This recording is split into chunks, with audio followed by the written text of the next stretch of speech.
Oui, bonjour. Aujourd'hui, au graphe 7, on va regarder une partie qu'on utilise souvent en automatisme, c'est la séquence simultanée, d'accord? L'aiguillage en haie.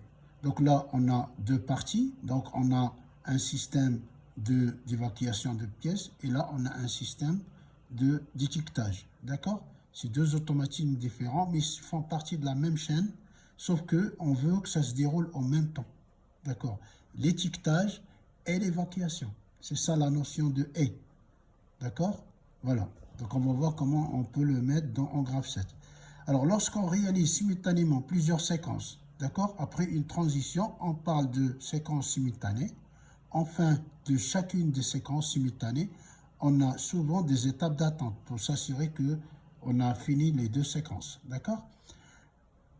Qui permettent de synchroniser et de continuer sur une séquence commune. OK? Donc, imaginons, on met un départ cycle, d'accord, ici. Là, dès qu'on franchit ici, donc les deux barres, ça veut dire que c'est une divergence en A. Alors, vous voyez, les deux chaînes vont commencer. L'étiquetage, par exemple, à gauche et le transfert à droite. D'accord? Quand vous avez deux barres comme ça veut dire que ça va se dérouler en même temps. OK? L'étiquetage ici et le transfert ici. Donc, comme ça, l'automatisme continue en parallèle, en parallèle, en parallèle.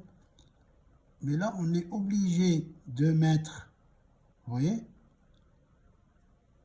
Donc, une fois qu'on est arrivé au bout, c'est-à-dire l'étiquetage et le transfert, on est obligé de s'assurer que ça s'est terminé en même temps.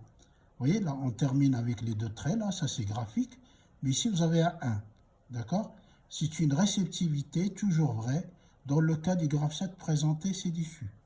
D'accord? Si l'étape 34 et l'étape 43, c'est des étapes d'attente, sont vraies, alors on passe directement à l'étape 5. Ça veut dire qu'on sort de la simultanéité. C'est ça l'astuce. Merci de votre attention et à bientôt.